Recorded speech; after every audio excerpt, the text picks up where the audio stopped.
রমজানের এই পবিত্র মাসে আপনারা শুধু মুনাফার কথা না ভেবে আল্লাহ তাআলার সন্তুষ্টি অর্জনের লক্ষ্যে কাজ করুন, তার আদেশ মেনে চলার চেষ্টা করুন। বিশেষ করে রমজানে সবাই 5 ওয়াক্ত ফরজ নামাজ সব সময় জামাতে আদায় করবেন। তারাবির সময় সাম্রাজ্যের নিরাপত্তা প্রহরী ছাড়া বাদ বাকি সবাই এশার নামাজ পড়ার পর দোকান খুলে না বসে রমজানের রহমত অর্জন করার জন্য তারাবির নামাজ পড়তে যাবেন। যারা নামাজ না পড়ে দোকানে এসে ব্যবসা করবে তাদের কঠোর শাস্তি দেয়া হবে।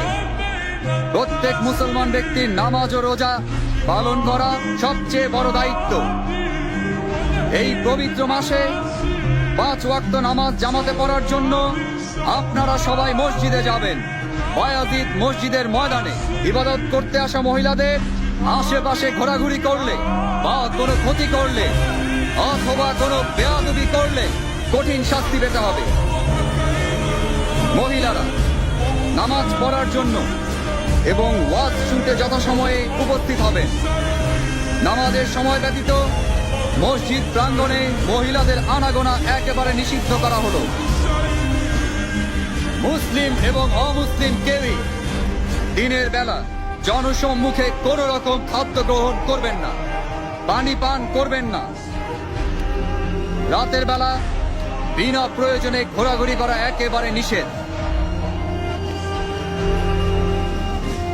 মহল্লাবাসী, ব্যবসায়ী এবং বাকি সবাই নিজেদের দোকান এবং বাড়ির আঙিনা সব সময় পরিচ্ছন্ন রাখবেন।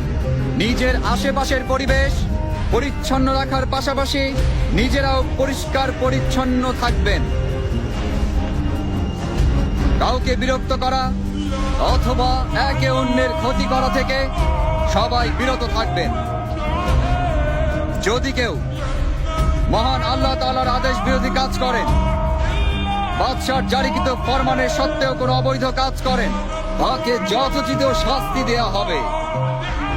ধর্ম, শিষ্টাচার, নিষ্ঠা ছেড়ে যারা অভদ্র বা অন্যায় আচরণ করবেন এবং যারা মহান আল্লাহর হুকুম ছেড়ে হালাল ও হারামে কোন রকম ভেদাভেদ না করে জনসম্মুখে খাদ্য গ্রহণ করবেন, তাদেরকে গ্রেফতার করে আইন অনুযায়ী শাস্তি প্রদান করা হবে।